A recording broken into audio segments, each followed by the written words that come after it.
front row, and so is Carlos Lovato, giving Gilera their first ever front row start. He is on the right of the front row as you, and he lets it go.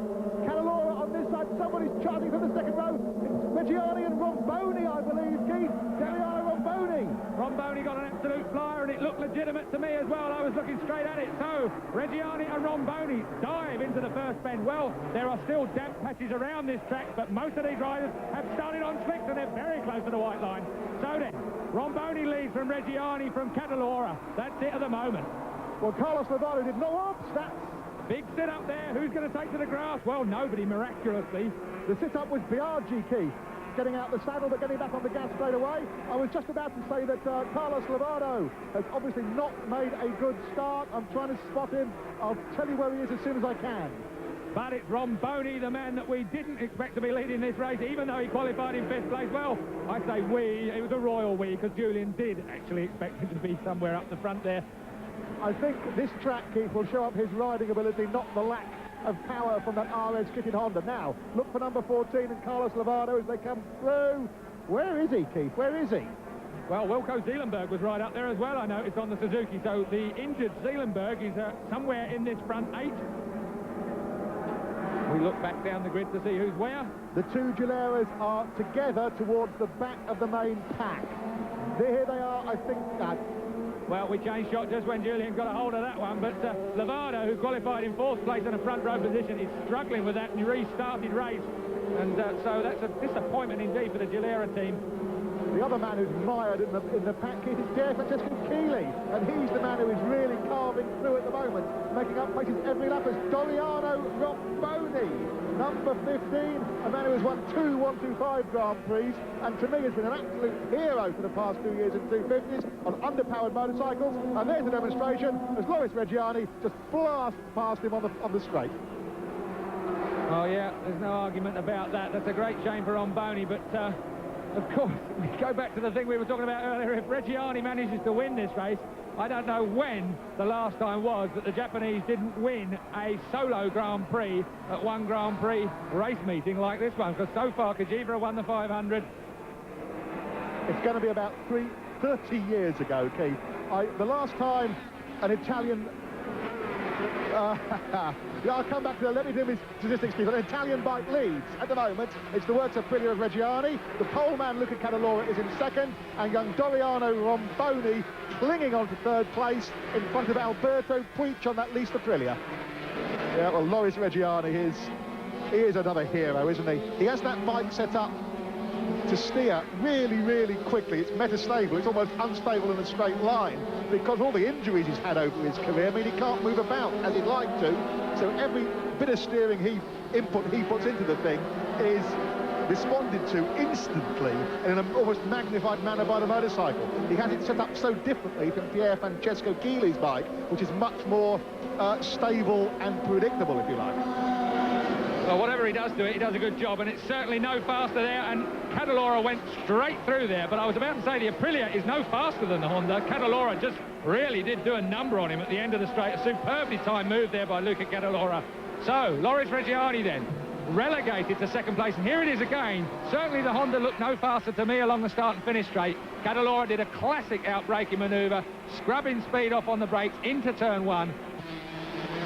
So then, there is Biaggi, 4th place, number 29 from Romboni, 15 from Shimizu, 5 from Zeelenberg, 4. That is the battle for 4th place now, because Alberto Puig, bike 16, is now off the front of these for 3rd. So you have Cadalora a mile in the lead from Loris Reggiani in 2nd place, Alberto Puig in 3rd place, and then these guys battling it out for 4th place. Keith, a pat on the back, metaphorically, for Doriano Romboni. I'm in danger of getting boring on the subject of this bloke, I think.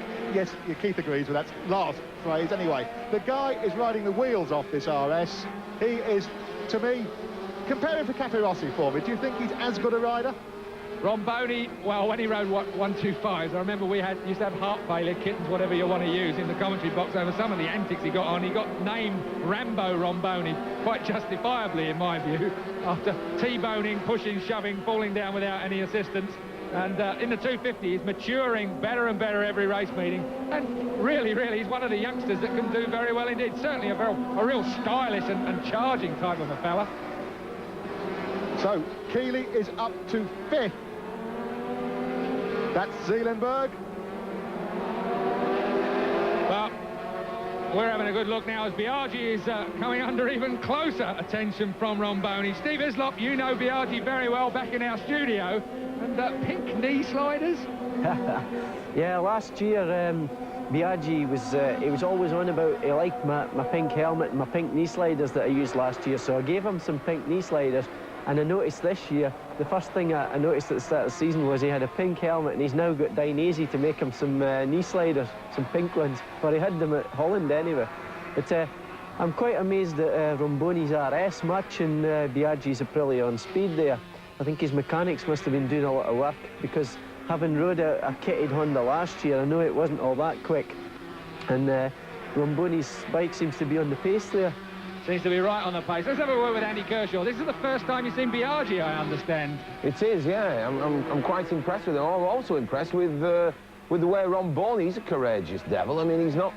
If he's down on speed on the others, it doesn't stop him having a go at them all over the corners. Well, Keeley just slipped through there, Andy, as you were talking there. So Biaggi relegated a little bit, but a great move from Keeley. Now, he's a real stylist. I would have thought Keeley'd be right up your alley as well. And he's another of these, of course, as we were saying earlier, Keith, who went up to 500s, and like Rougier as well, has come back to 250s, where the much better riders in this class. And we were worried about your knowledge of motorcycling, Andrew. Well, actually, I wouldn't take any more remarks from me, because I said that 250 racing was always dead close and no one, like, set off and left everybody else behind. And, of course, that's what's happened in this race. Thank God for that, otherwise we'd be dead wrong here all the time. Thanks, Andy. We'll be back to you in a bit. Keeley's starting to look a bit desperate to me. Well, I don't know about desperate, but he's certainly being frustrated. The only place... Oh! Keeley got off in a big way. Oh! Dear me, very lucky not to tangle with that Armco barrier. Well, I don't think you'll want to ride that again, actually. Well, dear me, oh dear. Well, I think that's probably going to be second-hand. But notice nothing in front of that Armco there.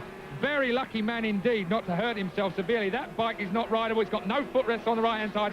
Let's have another look at that in slow-mo. Keeley with a big handful of throttle, big Blackie out the back, over the handlebars. Unbelievable stuff. Almost landed on his head severely, but fortunately a glancing blow. But meanwhile, Luca Cadalora is leading with something like half a lap to go for the Hungarian Grand Prix. The 250s, well, he's just so far in front of the championship, Julian. I think that's it for the year. Yeah, that'll be 155 points he has. And Luca will have. Loris Reggiani, assuming he still finishes second, won't even break the ton.